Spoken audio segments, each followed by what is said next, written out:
就看这个，宇轩，今天福斯电视，你有别的电视台或者是别的媒体说，我可能还打个折扣，我还有个问号，说到底真的假的？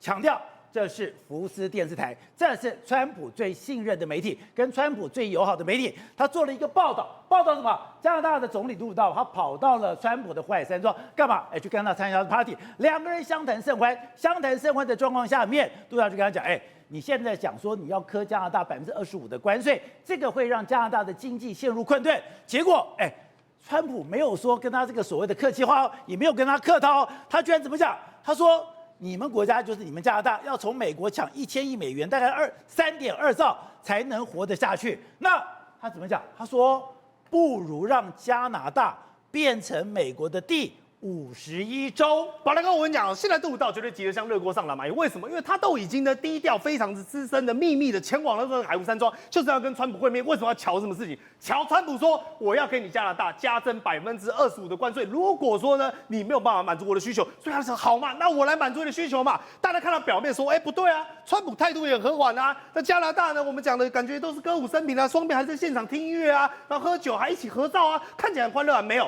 结果川普这一句话呢，各位把美梦给破碎了。为什么？他说你呢？他是用笑笑的讲哦，说杜鲁道啊，你一直跟我 complain 说，如果说加征这个关税，你们加拿大会垮掉。但我讲白了，所以你如果不从我们美国这边赚到了1000亿的贸易逆差，你加拿大就毁灭，那你干脆当我美国51州就算了。讲这么凶，当然嘛，这是重话。所以我们讲，当场杜鲁道听了呢，都是笑笑的，对不对？他很尴尬嘛，但也只能合照呢，不知道该怎么办。但事实上，川普讲的是什么？因为事实上，这个1000亿的美元，宝娟，你知道这贸易差哪来吗？第一个，石油。石油是美国最关键的一个问题，因为美国呢大量跟加拿大进口石油。第二个是什么？汽车。那你说不对啊，加拿大哪有什么汽车品牌？有，美国所有的汽车大厂呢，大部分都设在哪里？设在加拿大，设在墨西哥。如果今天美国对加拿大你都不放过，那就代表什么？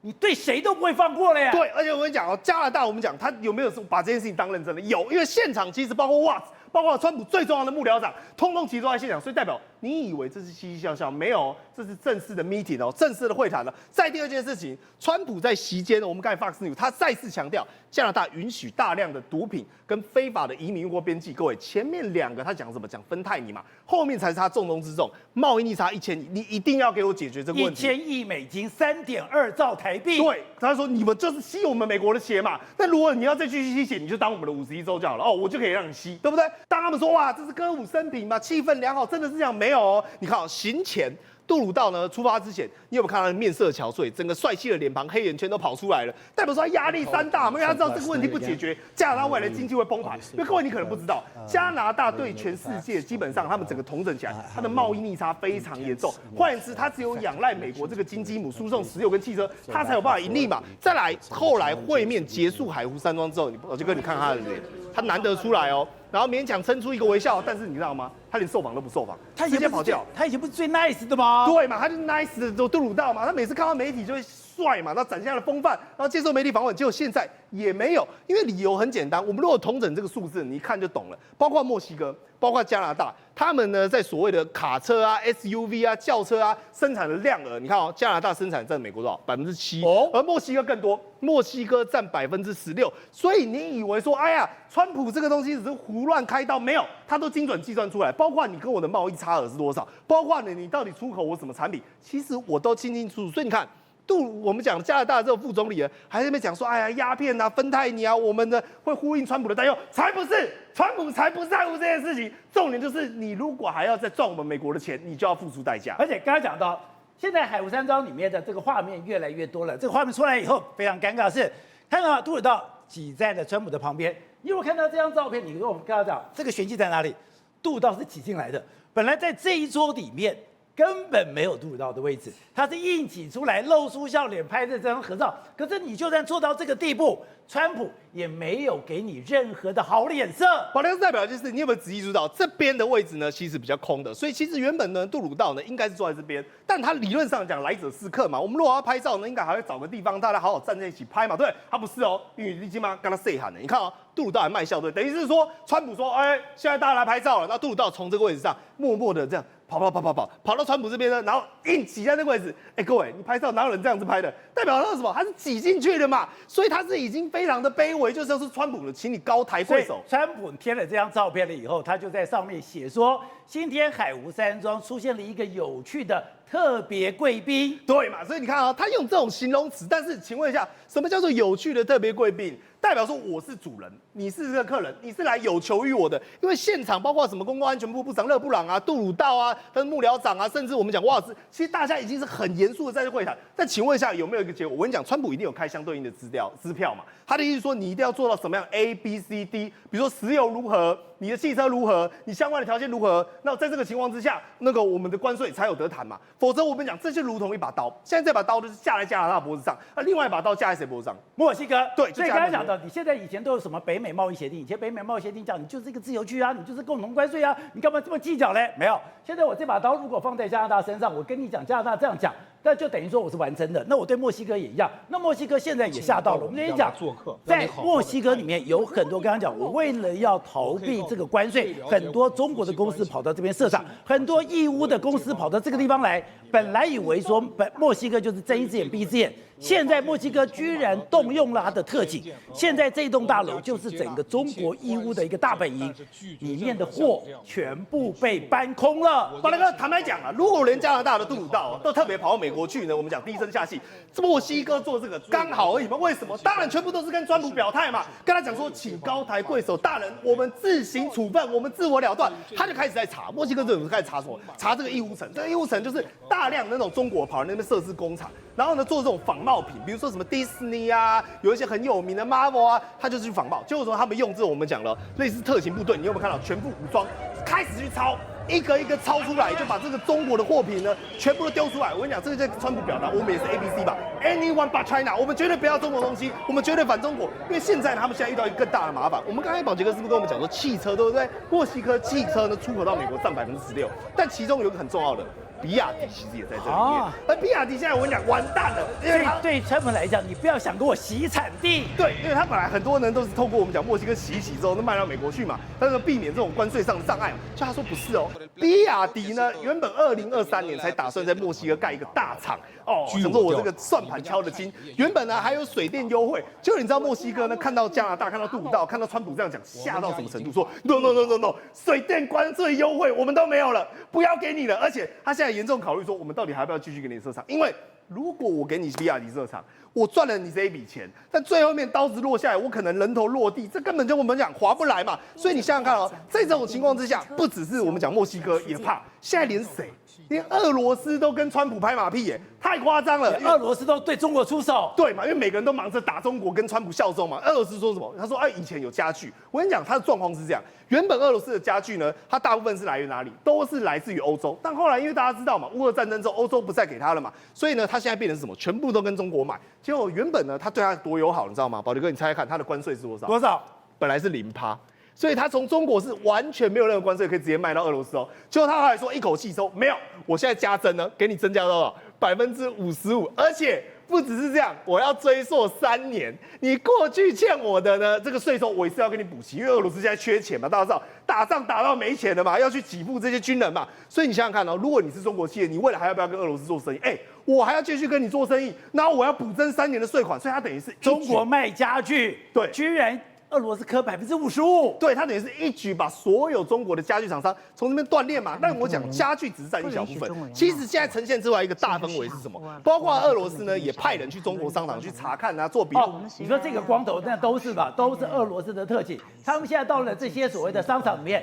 他也要查有没有 Made in China。当然，他们每个人都要做戏给川普看嘛。包括墨西哥说，哎，我们去查这个义乌城；俄罗斯说，我们去查这个中国商场，看里面呢有没有什么中国货，有没有什么道路问题。因为现在大家最害怕的是什么？一旦未来呢，川普对中国全面启动商业战争的时候，一定要选对边啊。你说你现在看到的都是来自中国的货，对他现在全部都把它倾倒出去。因为我讲白了，我宁愿把你这个东西呢错杀100人，我也不要放过一个，省得到时候呢，川普又找理由。你想想看哦，加拿大光是一个什么芬太尼啊，光是什么移民啊，其实那个占只是一小部分，都可以被川普大做文章。所以对他来讲，选对边站最重要。未来我一定要站在川普这边，我跟着你中国这个倒霉鬼，我也跟着倒大。而且，中国是玩真的。你看他到了这个地方，跟他讲，除了墨西哥 market， 然后呢这边就是墨西哥市场。因为现在美国最大的问题就是说，背负后院呢都有间谍潜伏嘛。加拿大他也怀疑说，可是中国有透过一些毒品啊、是商品啊，通过加拿大习产地转进来，移民也是这样子啊，对不对？那你墨西哥，你想想看，这是堂而皇之，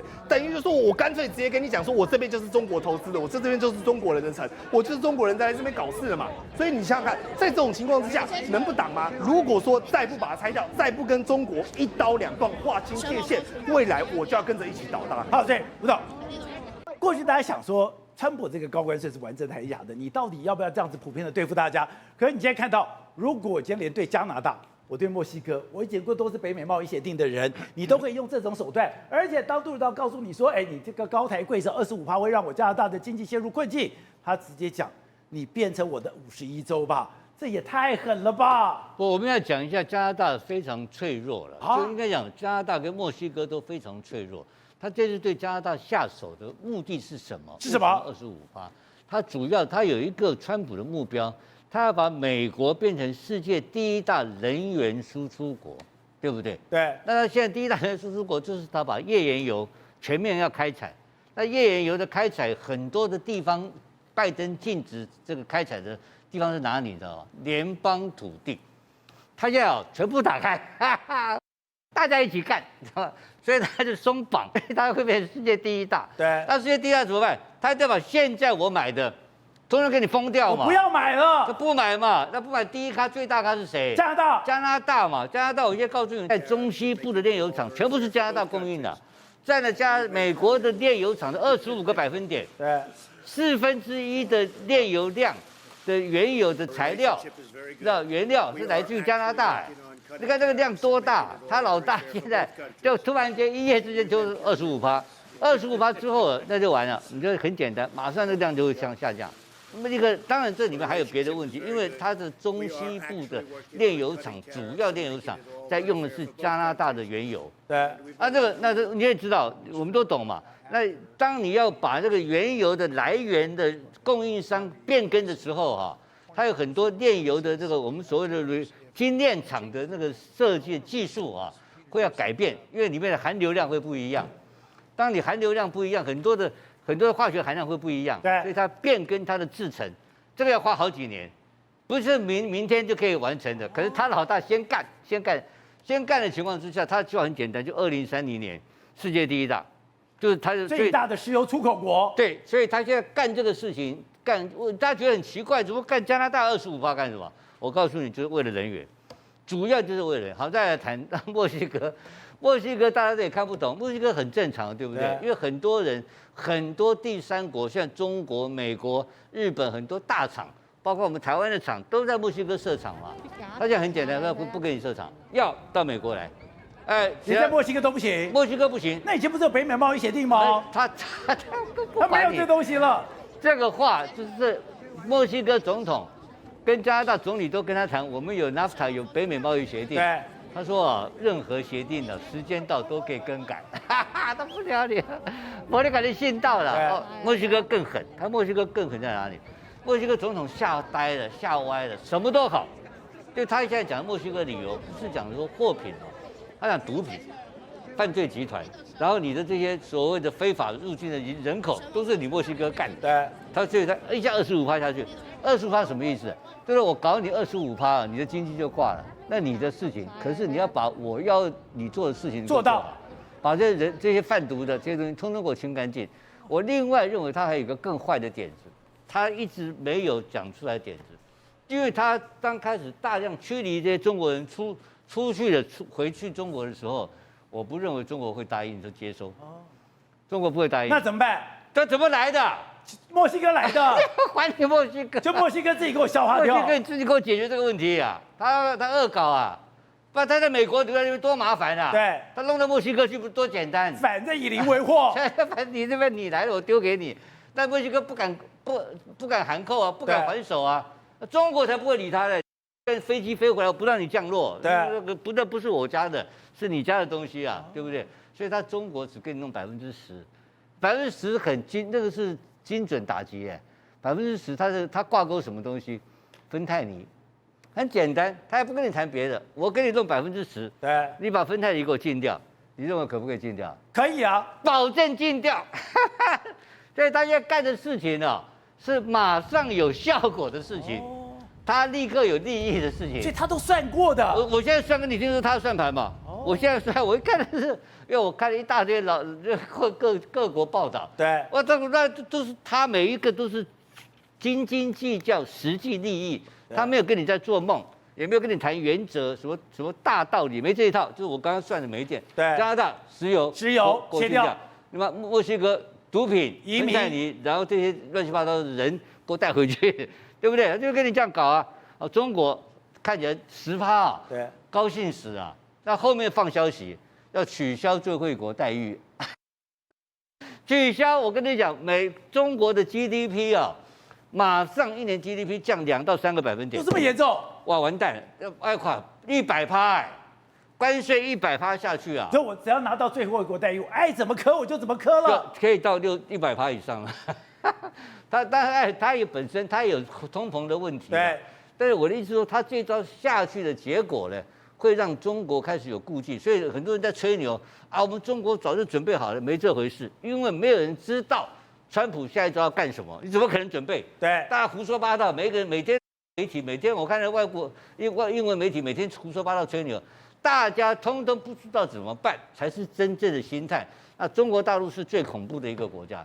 他不知道会发生多烂的事情，因为这个事情一发生的时候，你刚刚看到俄罗斯开始设关税，对，他知道俄罗斯都吓到了，不，他怎样你没对照，你中国货品没有地方去，你没有地方去啊，你到俄罗斯你要给我买便宜货啊，我通通开始搞你，全面性的搞啊，所以这个是一个，所以俄罗斯不是怕美国，俄罗斯是故意割韭菜，割中国韭菜，是啊，本来就是我占你中国便宜，本来我要靠你嘛，对不对？现在你要靠我了。现在局势丕变了，因为你没地方卖了，没地方卖降价，很简单，你就开始打折，通通打，加拿大石油也打折，都要打折，所以他现在是有步骤的在搞这些东西的。那至于说到底能玩出什么名堂，哪些成果会到什么情况，现在其实是一招一招看的啊，一招一招看的话，所以我认为他讲的是跟加拿大讲的是对的。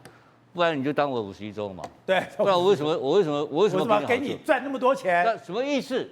就是说我不给你任何好处，我要好处，因为这个道理对不对？这个道理是对的，因为我最近有看到那个福斯这些所有媒体报道，有一个大的，我忘记是哪一个大的媒体讲，他说我们现在要回头过去看一个非常有名的一个德国的经济学家，在美国落脚的人，他们就讲一个基本概念，强国可不可以决定贸易规则？可以吗？当然可以。贸易规则是强国决定的，没有这回事。强国决定，我要全球化，是我要全球化，就跟你全球化。我现在不要全球化，对，所以强国决定贸易规则，没有公平贸易这个事情的事实的存在。好，所以大家没有想到，今天对加拿大，如果我敢对加拿大这样子，我今天对墨西哥这样，就代表我是玩真的，那大家真的吓死了。还有俄罗斯今天对中国，刚刚讲的，你都加剧科55%的关税。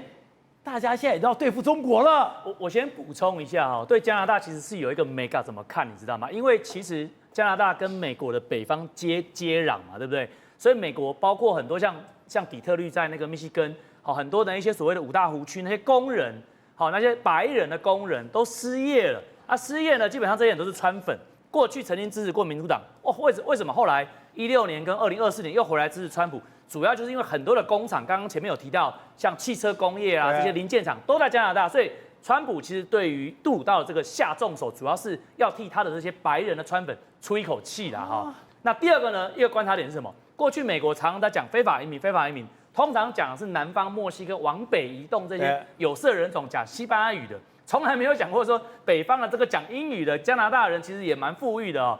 这个是属于世界的强国之一，竟然也变成是说他认为是偷渡的对象。所以刚刚吴董其实讲的也不是，就是说他有他的道理，就是说他主要是找一个借口来去修理他，然后这第一个。第二个呢，墨西哥基本上来讲，他过去很惨，他的毒枭嚣张到什么程度？他的毒枭跟政府的直升机对干的时候，政府不但没办法跟他拼，还要去跟美国借黑鹰直升机来压自己的这个毒枭。所以其实墨西哥长期以来就在吃美国、用美国，甚至是渗透到美国里面去。所以川普当然是说，针对他的犯罪率啦、非法移民啊、毒枭啊这些，他是要下重手。在这一次呢，其实为什么这个拜登呢，对于这种半导体的这个设备呢进出口到中国去，其实中国有一个搬石头砸自己脚的一个效应。什么效应呢？我们知道，其实中国人反日非常非常严重。根据这个叫做言论 NPO 的一个调查哦，今年哦对日本不满的中国人高达将近90%，87.7%，仅次于2012年的钓鱼台事件。75%的中国人认为两国关系、中日关系更恶化，甚至60%的中国人认为说日本对中国一点都不重要。所以呢，你会知道说，现在中国人恨日本恨到一个非常大的一个地步。但是你要知道说，可日本人也讨厌中国，日本也是80%以上的人讨厌中国，所以中日两个国家很可怕是各有80%的人以上，或者将近90%人厌恶彼此，厌恶对方。对，但是这是一个重点哦。很多人说这个讨厌美国是工作，但是那个体验美国是生活哈。同样的，你也可以说中国人讨厌日本是他们的党的这个工作，但是呢，喜欢日本呢其实是他们的生活。为什么呢？因为其实像我们过去在日本有遇到过，像包括我的学生，相当多的日本留学生都知道说，很多的中国人到日本去读书哈。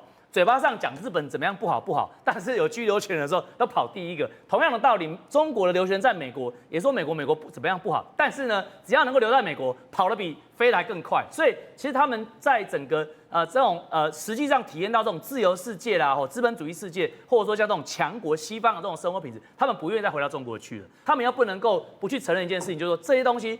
iPhone 还是比中国的这个华为手机还好用，日本的家电一定比你中国这个烂的这种晶片做出来的家电更好用，所以他们在实际生活上，他们一定还是要亲美亲日。所以呢，这种情况就会让习近平压的、关的，把大家锁的更严密。所以我常说其实中国慢慢会变成大一号的北韩，那这是中国必经的道路。那现在川普一上来。川普基本上来讲，就是要让这个北韩、中国的北韩化加速的进行，让中国知道说已经没有后路的情况之下，看你能不能够在川普的意志下，在贸易上让多少利算多少利。所以这个过程当中，中国是很痛苦的。好，宇轩，当然中国现在痛苦就是他的贪腐居然没有这个减缓。之前不是讲吗？习近平上来是靠什么？是肃贪打贪，然后呢把这个贪官一个拉下马。就没有想到，你当时不是把郭伯雄啦，把这些人给拉下马的时候，你不是要一清整个军方耳目吗？就这样换过来了。这2年我们不是在讲吗？苗华下台了。那苗华为什么下台？原来苗华是整个最大的贪官，而且他们讲他贪得如老虎一般。他们讲中国最喜欢叫打贪，就是要打虎。而当时呢，习近平用了张又侠这把刀，把这个扫黑除恶清得干干净净，拉政敌通通垮台。结果没想到这把刀现在对向自己，为什么？因为苗华也如同当年的张扬，用一模一样的名义要打虎。因为苗华是一个大贪官，他们怎么形容？他们说呢，这个苗华就像一只巨虎一样。各位，苗华他掌握的是什么？他讲说，现在军中第一腐败的。竟然是苗华，而最荒谬的是，苗华以前跟习近平从从福建的31军一路的拉拔上来，他是整个习近平最信任的部属、最相信的军中的高干，就没有想到你自己打贪打半天，苗华是最贪的，而且他讲苗华主政的12年。每一个升官的人都要苗华同意，而苗华的同意的背后。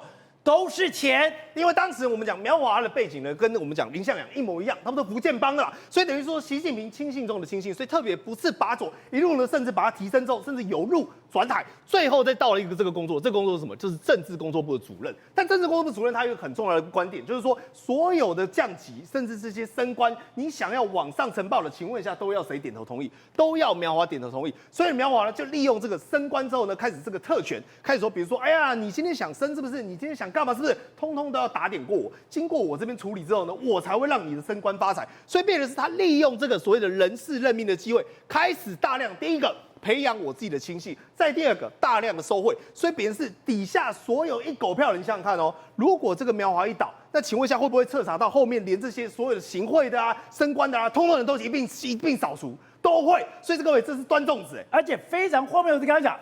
海军是国际军种，海军的也是最受重视的。结果我们跟他讲，你今天如果要打台湾，你最要依靠什么？你最要依靠的是海军。可是他讲，在苗华的统领之下，整个海军的底子，他说根底都已经烂掉了。那我们讲在军中负责所谓的安全的，或者军中负责贪腐的是谁？是政委，也就是我们的政战，就是中国的政委。他说政委更腐败。政委跟海军因为苗华的关系烂到根底了。当然嘛，因为上梁不正下梁歪。如果说整个海军的底子跟政委这些整套系统都是由苗华一个人去处理、去发落，最后呢造成这样的局面，那我就请问一下，底下的会好到哪里去？上梁不正下梁歪嘛？因为你知道吗，宝杰哥，私底下他们的表面上呢，对不对？因为苗华虽然是挂这个第一副组长，但实际上呢，何卫东只是什么？只是一个名目而已，他只是一个神主牌，踩地下真正有实权的是苗华，而苗华在底下，他们说操盘到夸张到什么程度？表面上台面每天大家都喊说，哎呀，习主席，习主席，但将官里面都知道，哎呀，你要升官发财要找苗主席，听苗主席的说了算。而且现在中国在看到苗华掉下去的时候，为什么对习近平难堪？你刚刚讲，所有的升官都要看苗华，苗华拿钱，习近平会不知道吗？而且不是只有苗华，习近平还有另外一个相信的人叫张扬，张扬跟苗华都是我一力提拔的，都是我从福建拉上来的。可是跟他讲，苗华是巨虎，是最贪赌的巨虎，而张扬是什么？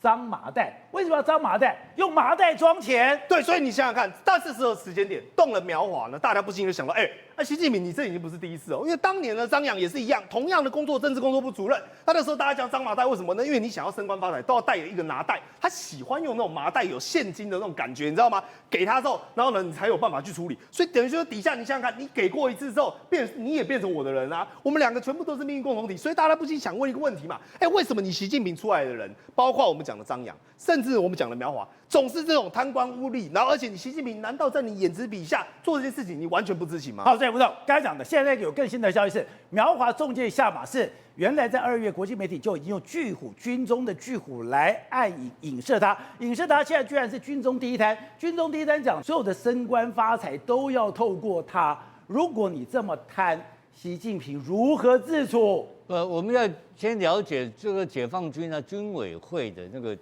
这整个这个编制的结构啊，那个政治部主任是什么意思？政治部主任是上将嘛，对不对？那这个从毛泽东开始，这个解放军的共军的建军啊，他是政治挂帅，所以他前面有张扬嘛，你不是讲了吗？所以他整个政治部主任的安排，讲简单一点，这个缺这个位置，100%就是中央领导，就是总书记人马，所以苗华是这个安排的，你知道吧？那张扬是被干掉的嘛？对，张扬是前任的安排，应该是胡锦涛他们安排的，你知道吧？所以胡锦涛之前更早前的话，就是江西人马，所以江西人马他们控制军阀很久很久，所以到了苗华才真正变成了所谓的习近平全盘掌握。你现在理解这个东西，那是习近平的人马，是福建帮的怎么突然间被干掉？你知道吗？这个事情怎么回事？那好，你就看第二个，你刚刚讲了，他的所有的将军级的人士啊，一定要他同意，没有他同意不可能的事情。可是目前公布出来是贪污4000万嘛，到底什么事情发生的？好，我们就要问一个问题了：到底苗华是习近平干掉的，还是习近平以外的人干掉？我们在谈这个事，我昨天问这个问题没有答案嘛？对，我今天比较有答案了，因为我今天看到一个代理人出来了，苗华的代理人叫什么？就是副主任，他是常务副主任，叫做何鸿钧。何鸿钧是2019年到2024年到这个政治部副主任哦，他是我告诉你什么时候升上将，我现在告诉你是2024年7月份升上将，今年才升上校，什么意思？替代苗华就知道有问题了嘛，因为我现在把副主任先升上将的意思，就表示说你这个东西我有后面的安排嘛，否则的话不会先跟你升上将嘛。对你副主任、常务副主任退休就算了，好，那这个人从哪里来的，你知道吧？他的背景是哪里来的？他的背景是什么？他是青海军区，青海是个什么玩意啊？这么小一个军区啊，所以你知道我什么意思吗？妥协的产物，瞧出来了嘛？他不是习的人马也不是非习的人马，但是是一个两方都可以接受的人马嘛。这个才比较合理啊！如果是习近平的人嘛，我怎么可能把你丢到青海？对，就不会是从青海来的，因为他是浙江啊、福建啊，他自己的嫡系部队嘛。然后苗华也不会动嘛，贪点污有什么了不起嘞？那他到底贪多少污我不知道，但是绝对不是4000万呐。如果说是违纪的事情那么严重的话，是就打掉在一起嘛，对不对？所以我现在讲的就是今天跟昨天，我现在多一个资讯，就是我告诉你，这个何鸿钧已经正式代理这个中国解放军的政治部主任。那这个代理上去的结果，他上将代理啊。那这个时候来讲，为什么这个人代理的理由是说，因为他没有派系的背景，他派系背景没有那么强烈。换言之讲，就是说，就不赞成习近平掌权的人马，对这个推动这个何鸿钧这个力量非常大。对，那习挡不住，所以下面的下一波的人士不是动了7、8个大军区吗？对，通通都动了嘛。所以后续如果没有所以军方真的出事了。他不是就是 OK， 你要讲出事也可以的，但就是说这个权力的更迭开始移动了。就我们应该这样讲，更精准一点讲法，就是说，如果何鸿钧扮演着这个中共的政治部主任的话，他不会100%听习近平的话。这样讲比较精准，比较精准。那换言之讲，军方不是习近平100%可以控制。那这个情况就非常大的事了。枪杆是在谁手上？对，我不觉得会完全脱离习近平手上，但是可以确定的就是说，他不能100%掌握了。他不是100%掌握了。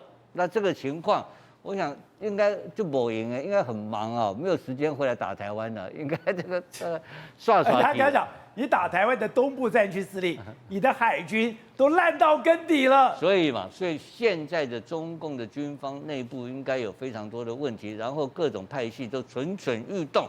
在这个蠢蠢欲动的情况之下，当然我们要讲好听一点嘛，就是改朝换代要整理一番嘛。对，那整理一番总是要有点力气，总要花个几年的时间才能稳定。那这当然有另外还有一个可能性，台湾也很危险。万一说斗争的激烈太接近的话，会就爆冲产生的意外事件的话，当然我们也有危险的问题，但是看起来那个机会比较小。好，在宇轩，10年前2014年的时候，当时整个中共的内部斗争也非常严重。那时候长安大街还出现什么？出现坦克车，还互相在叫嚣。刚刚讲的，现在当时整个斗争里面有一个起点，谁的起点？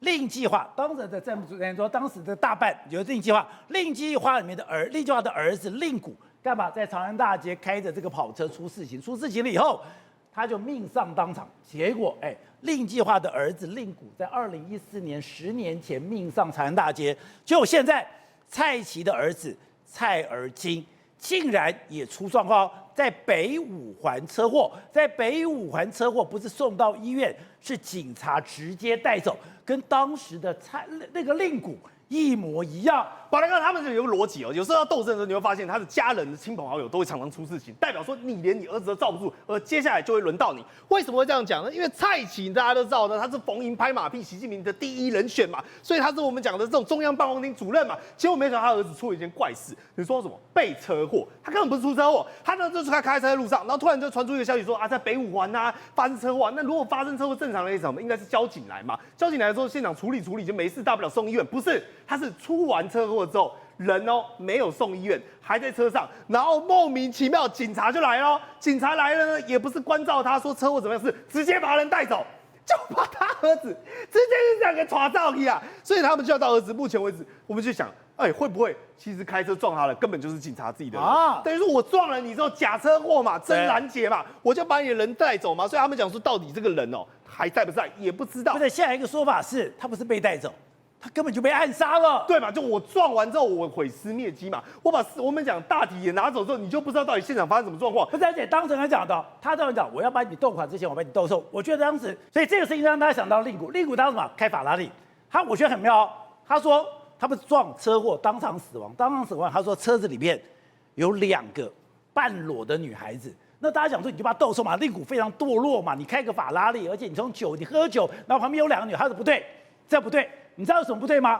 法拉利里面塞不住有2个半裸的女人。对，宝德为什么呢？因为跑车基本上呢，你如果有坐过都知道，它是属于那种躺斜式的，所以顶多就塞2个人，除非你把另外1个人塞到后车厢。所以这个写这个稿子说，他旁边坐了2个女人呢，你这目的当然是很简单嘛，就是把这个官二代的形象斗得又臭又脏，然后你觉得死有余辜。结果不是啊，问题是他开的是法拉利耶，各位你就看到，而且你有没有看到？就这台车，对，而且这不像是撞毁，双人座。你说法拉利基本上，你如果有看过法拉利出车，我就知道它的防撞其实很好，但这个跟人家被飞弹炸过，你知道吗？这个炸的乱七八糟，整个台车子烧得乌漆麻黑。所以你想想看哦，当时我们讲的令计划，这个时候已经在他们讲说这是这个政治常委、政治的委员的这个热门候选人。对啊，结果没想到这个热门候选人突然间他儿子令谷就出事情了。